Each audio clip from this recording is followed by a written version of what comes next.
Boa noite, meus irmãos. A graça e a paz do nosso Senhor Jesus Cristo. Para mim é uma alegria muito grande poder estar mais uma vez junto com vocês, tendo a oportunidade de compartilhar com vocês da Palavra de Deus. Eu queria que nós orássemos para que o Senhor utilizasse esse tempo para falar aos nossos corações e transformar aquilo que precisa ser diferente. Vamos orar. Senhor nosso Deus, nós somos gratos a Ti pelo Teu grande amor e a Tua infinita bondade, Pai. Nós somos gratos ao Senhor, Deus, porque o Senhor tem cuidado da gente e nós temos experimentado, Pai, de um amor que tem se revelado de uma maneira diferente nesse período de pandemia, Pai. Muito obrigado, Pai, porque a paz que o Senhor nos oferece, o mundo não pode nos dar. E nós estamos alegres e tranquilos diante do Senhor. Isso é motivo de grande alegria para nós, meu Pai. Louvamos a Ti por isso, no nome de Jesus. Hoje eu queria compartilhar com vocês um texto que está lá no livro de Hebreus. Hebreus é um livro que eu e Dila nós temos estudado com os meninos, com os adolescentes, de segunda a sexta às 21 horas. E eu queria compartilhar com vocês algumas coisas que nós temos aprendido nesse período de estudo que nós estamos fazendo. Só para contextualizar vocês, o livro de Hebreus nós não temos certeza de quem que o escreveu, mas nós sabemos que era uma pessoa judeu também e muito conhecedor do Antigo Testamento. E ele escreveu esse livro para os judeus cristãos, aquelas pessoas que haviam saído do judaísmo e haviam se convertido a Cristo pela pregação da palavra através dos apóstolos. Só que esses cristãos, eles estavam sofrendo uma série de perseguições. E essas perseguições estavam desanimando esses cristãos, que muitas vezes estavam inclusive pensando em voltar ao judaísmo. Então, o autor de Hebreus, ele escreve essa carta com o propósito de incentivar essas pessoas para que eles não voltem ao judaísmo. E é muito interessante a estratégia que ele usa para poder convencer os irmãos a não retornarem ao judaísmo. Se você tiver a oportunidade de ler o livro de Hebreus, você vai ver que durante todo o livro, o autor ele faz comparações entre Cristo e o Antigo Testamento. E ele fica mostrando como Cristo é tão superior a toda a ordem do Antigo Testamento. Por exemplo, lá no capítulo 1, ele começa falando de Jesus como sendo superior a toda a revelação do Antigo Testamento. Ele fala que a maneira como Jesus se revelou é maior, a forma como ele fez isso, a eficácia que essa revelação teve é muito maior. Em seguida ele fala da superioridade de Jesus acerca dos anjos, os anjos que tinham um papel central na cultura dos judeus. No capítulo 2, ele vem falando sobre a semelhança de Jesus quanto aos seus irmãos. E também, já no capítulo 3, ele fala de como Jesus ele era superior a Moisés. E isso, para nós hoje, nós temos uma visão muito clara dessa superioridade de Jesus acerca de Moisés. Só que para aquele tempo era uma coisa muito complicada, porque Moisés ele exercia um papel muito forte dentro da cultura dos judeus. Então, ouvir que havia alguém superior a Moisés, isso mexia muito com o orgulho e com toda a tradição dos judeus. E então, ele fala acerca disso. Ele fala que o descanso que Jesus está preparando para nós é maior do que o descanso que os judeus encontraram na terra prometida. E agora, no final do capítulo 4, ele começa a tratar Jesus como sumo sacerdote.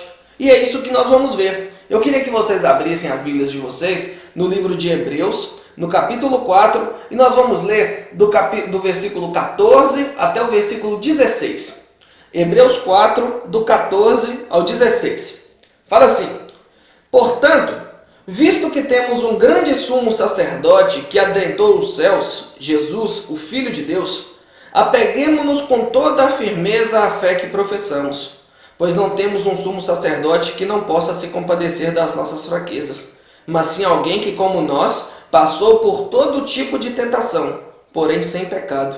Assim, aproximemo-nos do trono da graça com toda a confiança, a fim de recebermos misericórdia e encontrarmos graça que nos ajude no momento da necessidade. Nesse texto, ele coloca algumas coisas para nos mostrar o quão completo Jesus é exercendo o papel de sumo sacerdote. E nós temos uma visão muito clara acerca de Jesus. Nós sabemos que ele veio para poder cumprir 3 papéis.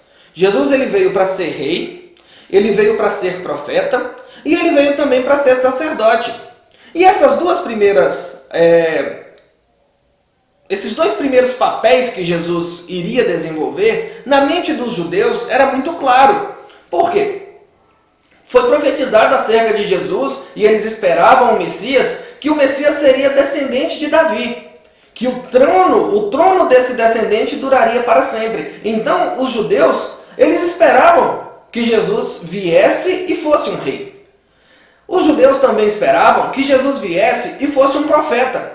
Porque foi isso que Moisés falou, que seria levantado um profeta maior do que ele e que faria, que teria um ministério maior do que o dele. Então eles também esperavam que o Messias fosse um profeta. Mas essa questão aqui de ser um sacerdote talvez não era tão claro na mente dos judeus. Isso porque, para vocês terem uma ideia, no tempo em que esse texto foi escrito, o templo de Jerusalém ele ainda estava de pé, estava funcionando perfeitamente. Existia a tradição, ela tinha continuado. Os sacerdotes que eram da linhagem de Levi, eles haviam continuado e eles ainda prestavam sacrifícios. Mas aí vem o autor da carta falando que Jesus ele viria a ser sumo sacerdote. Mas como isso? Se Jesus sequer era da linhagem de Levi, por exemplo, nós sabemos que todos os sacerdotes eram da linhagem de Levi. Por isso não era tão claro na mente deles que Jesus também seria sacerdote. E aí o nosso autor ele começa no capítulo 14, no versículo 14, dizendo assim: portanto, visto que temos um grande sumo sacerdote, e é muito interessante que ele já começa dando uma atribuição a Jesus de grandeza. Ele fala que não é um sumo sacerdote comum. Ele diz que não é um sacerdote como todos os outros, que é um grande sacerdote superior a todos os outros que até então haviam feito o trabalho de sacerdote. E aí ele fala, Jesus Cristo, o Filho de Deus. Nesse ponto, ele chama o sumo sacerdote de Jesus Cristo, o Filho de Deus. Aqui ele está colocando 2 coisas. Jesus como homem, mas também Filho de Deus, mostrando tanto a humanidade de Jesus quanto a sua divindade. E era isso que fazia dele um sumo sacerdote maior do que todos os que haviam sido estabelecidos até então. E olha no versículo 14 o que ele diz. Visto que temos um grande sumo sacerdote que adentrou os céus. Cara, isso é maravilhoso demais. Se nós olharmos para o Antigo Testamento, nós vamos ver que o sumo sacerdote ele tinha um papel específico. Ele tinha uma função específica. Os sacerdotes, eles cuidavam do templo, cuidavam das ofertas, mas o sumo sacerdote, uma vez por ano, ele tinha a função de entrar no Santo dos Santos, que era onde a presença de Deus era manifestada, e ali ele fazia sacrifícios em favor do povo. Só que o texto está falando que o nosso sumo sacerdote, ele não adentrou ao Santo dos Santos, ele adentrou aos céus, um lugar muito maior do que o Santo dos Santos, porque aquele lugar santíssimo do Antigo Testamento, ele era uma representação da presença de Deus. Mas Jesus não. Jesus ele adentrou aos céus, que é onde exatamente está a presença de Deus. Por isso ele é um sacerdote maior do que toda aquela linhagem que havia passado.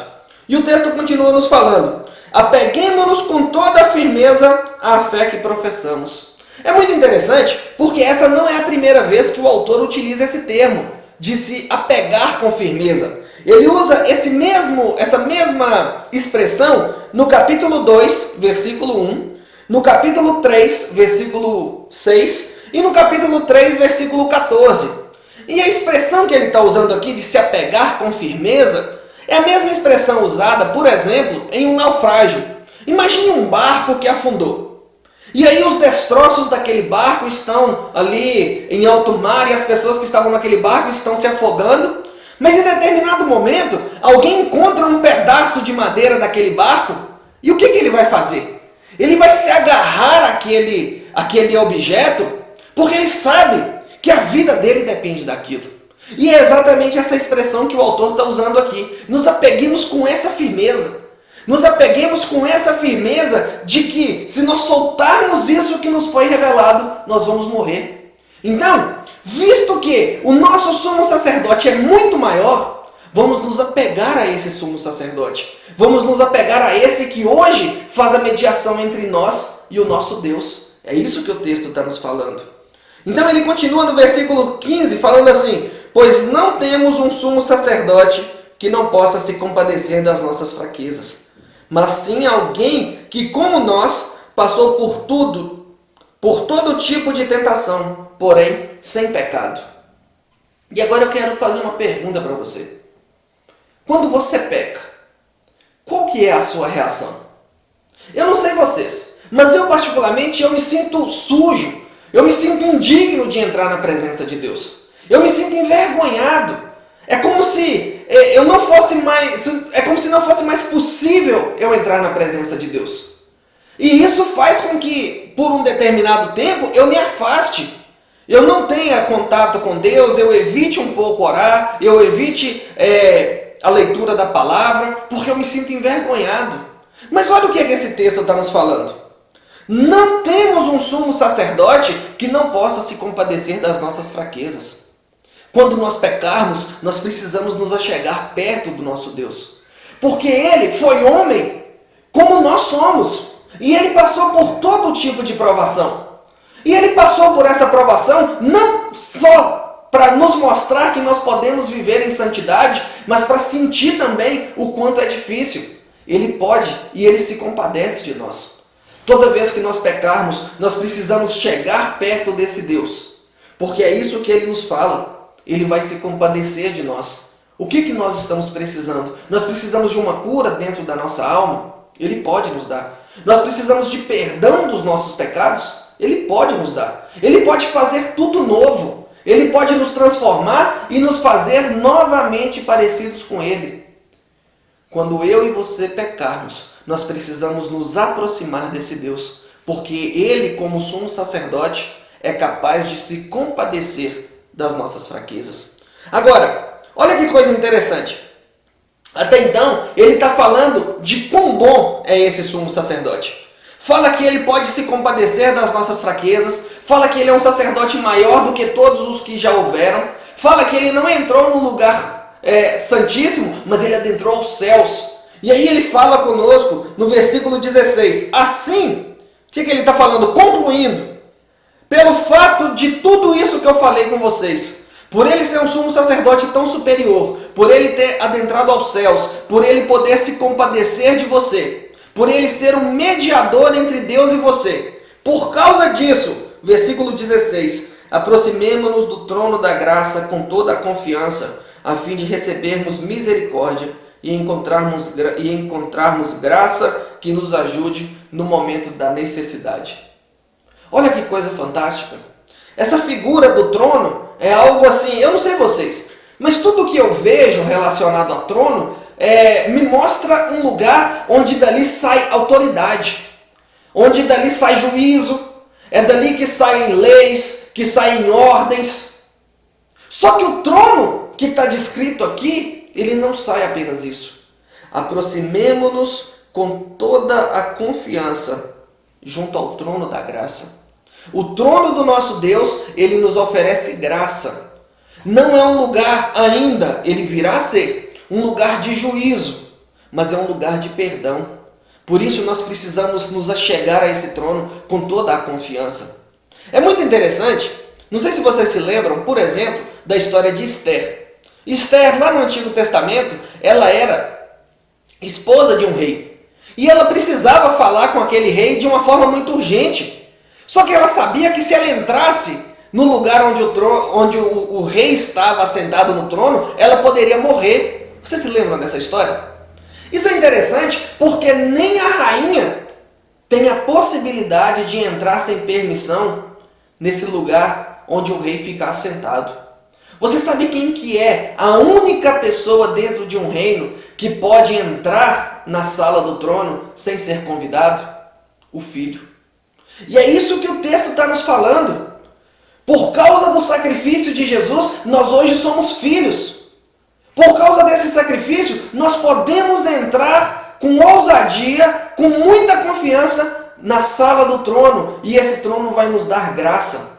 Vai nos dar algo que nós não merecemos. Vai nos dar o perdão dos nossos pecados. Vai nos dar uma nova chance de começar e conhecer novamente a Jesus. É isso que esse trono pode nos dar. Por causa disso, nos acheguemos com toda a confiança, a fim de recebermos graça desse trono.